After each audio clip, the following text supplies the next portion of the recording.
महाराष्ट्र में विधानसभा चुनाव के बाद अब बारी 74,000 करोड़ रुपए के बजट वाली बीएमसी चुनाव की है। 4 साल की देरी के बाद हो रहे चुनाव के दौरान बीएमसी की कहानी महाराष्ट्र की राजनीति की एक ऐसी रोमांचक और जटिल गाथा बनने वाली है जिसमें सत्ता, विरासत, विश्वासघात और पुनरुत्थान के तत्व आपस में गुथे हुए हैं।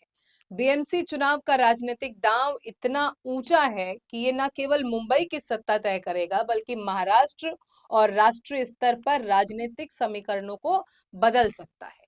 लेकिन इन सब के बीच यदि किसी के लिए चुनौती सबसे बड़ी है तो वो है उद्धव ठाकरे, क्योंकि उद्धव ठाकरे के सामने अपना आखिरी किला बचाए रखने की बड़ी चुनौती है। नमस्कार, मैं हूं पूर्णिमा शुक्ला और आप देख रहे हैं 24 न्यूज की खास पेशकश दांव पर विरासत। जी हां, उद्धव ठाकरे के लिए बीएमसी चुनाव केवल एक निकाय चुनाव नहीं है बल्कि अपनी सियासी विरासत को बचाने का आखिरी मौका है। दरअसल उद्धव पहले ही महाराष्ट्र की सत्ता गंवा चुके हैं और सिर्फ सत्ता ही नहीं बल्कि पार्टी और बाला साहेब ठाकरे की विरासत भी उनके हाथों से निकल गई। वहीं महाराष्ट्र की सत्ता पर पूरी तरह से काबिज होने के बाद बीजेपी की नजर बीएमसी पर है। इस बहाने मुंबई की सियासत पर अपना दबदबा बीजेपी कायम रखना चाहती है। बीएमसी की 227 पार्षद सीटें हैं, मेयर बनाने के लिए 114 सीटों की जरूरत है।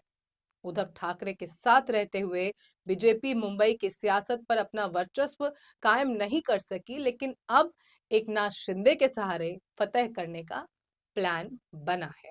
वहीं बीजेपी को रोकने के लिए और अपना आखिरी सियासी दुर्ग बचाए रखने के लिए उद्धव ठाकरे ने राज ठाकरे से हाथ मिला लिया है।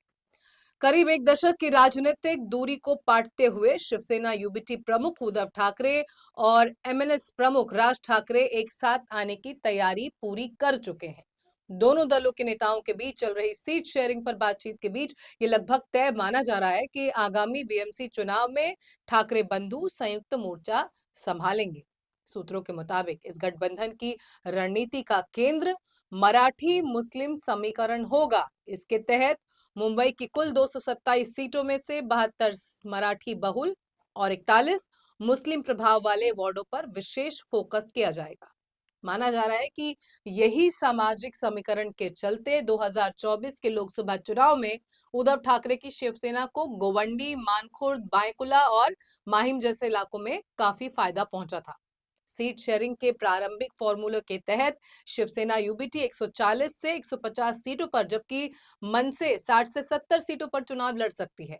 हालांकि बातचीत 4 प्रमुख मराठी गढ़ों वर्ली, दादर माहिम, शिवड़ी और विक्रोली भांडुप पर आकर अटक गई है।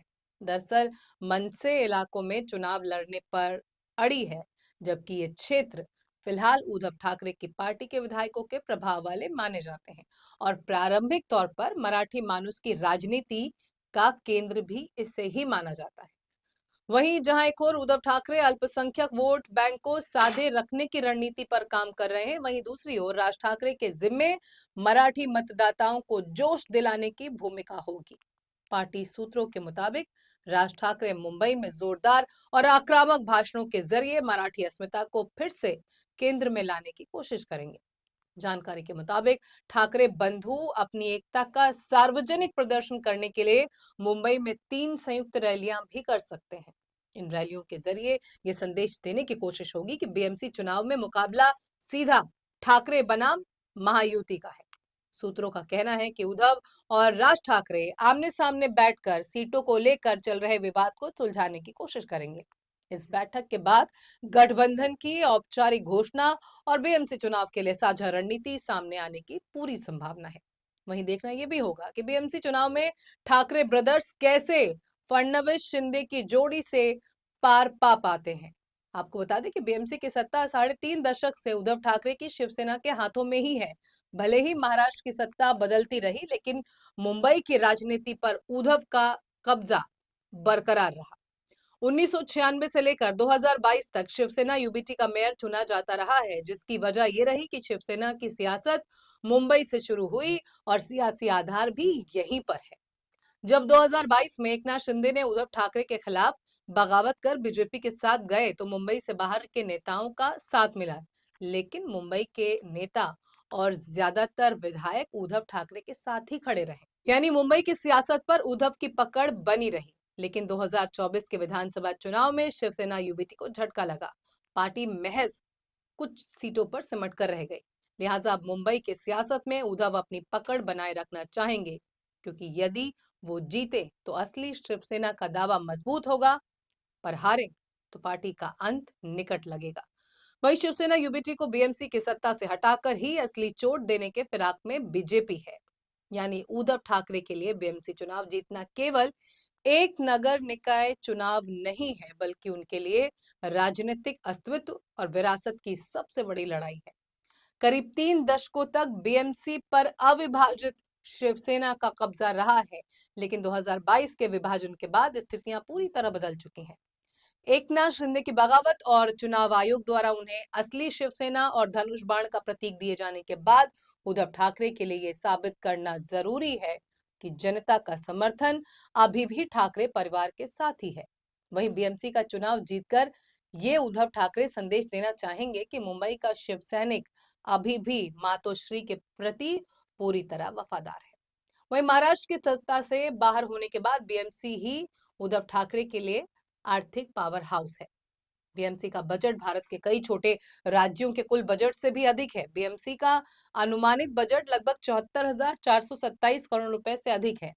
ऐसे में बीएमसी की सत्ता पर रहने वाले राजनीतिक के लिए भी सियासी तौर पर यह काफी अहम हो जाता है। बीएमसी की वित्तीय शक्ति शिवसेना को अपने जमीनी नेटवर्क और शाखाओं को चलाने और चुनावी मशीनरी को मजबूत रखने में काफी मदद करती रही है। सत्ता खोने का मतलब इस आर्थिक आधार का हाथ से फिसल जाना होगा।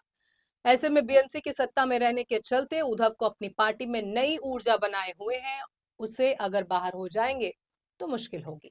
दरअसल शिवसेना की पूरी राजनीति मुंबई और मराठी अस्मिता के इर्द गिर्द ही घूमती रही है। मुंबई को ठाकरे परिवार का किला माना जाता है। ऐसे में बीजेपी और शिंदे गुट मिलकर बीएमसी पर कब्जा कर लेते हैं तो ये उद्धव ठाकरे के लिए एक बड़ा मनोवैज्ञानिक और राजनीतिक झटका होगा, जिससे उनकी क्षेत्रीय राजनीति का आधार कमजोर हो सकता है। बीजेपी ने बीएमसी की 227 सीटों में से 150 सीट जीतने का टारगेट रखा है। वहीं शिवसेना की किसी समय मुंबई पर जबरदस्त पकड़ थी, लेकिन 2014 से उसकी स्थिति कमजोर हुई है। 2017 के बीएमसी चुनाव में शिवसेना बीजेपी ने अलग अलग चुनाव लड़ा था, जिससे उद्धव ठाकरे को नुकसान और बीजेपी को लाभ हुआ था। बीएमसी की 227 सीट में शिवसेना को 84 सीटें और बीजेपी ने 82 सीटों पर कब्जा जमाया था। उद्धव ठाकरे को अपना मेयर बनाने के लिए बीजेपी से हाथ मिलाना पड़ा था, जिसके बाद ही शिवसेना की किशोरी पेडनेकर महापौर बन सकी थी। हालांकि अब हालात बदल गए हैं। उद्धव के कई पार्षद एकनाथ शिंदे की शिवसेना में शामिल हो गए हैं। उनकी जगह नए चेहरों को मैदान में उतारा जाएगा। उद्धव ठाकरे को 50% सीटों पर नए चेहरे तलाश करने होंगे। बाल ठाकरे ने जिस शिवसेना को खड़ा किया उसका शक्ति केंद्र हमेशा मुंबई रहा। उद्धव ठाकरे महाराष्ट्र की सत्ता से बेदखल होने के चलते शिवसेना के लोगों का मनोबल गिरा हुआ है। सत्ता अपने आप में एक अलग ऊर्जा और उत्साह देती है, जो बीजेपी के नेताओं में दिख रहा है। ऐसे में उद्धव ठाकरे ने अपने चचेरे भाई राज ठाकरे के साथ हाथ मिला लिया है। विरासत को बचाने की आखिरी कोशिश इसे माना जा रहा है। उद्धव के लिए ये चुनाव ये दिखाने का मौका है कि विरासत केवल नाम या चुनाव चिन्ह से नहीं, बल्कि जन समर्थन से चलती है। उद्धव ठाकरे ने खुद इसे अपनी पार्टी के लिए अग्नि परीक्षा बताया है। महायुति की एकजुट घेराबंदी के बीच अगर वो बीएमसी बचा लेते हैं तो ये 2029 के विधानसभा चुनावों के लिए उनकी बड़ी वापसी का आधार बनेगा। यही वजह है कि उद्धव ठाकरे ने पूरी ताकत बीएमसी के चुनाव में लगा दी है।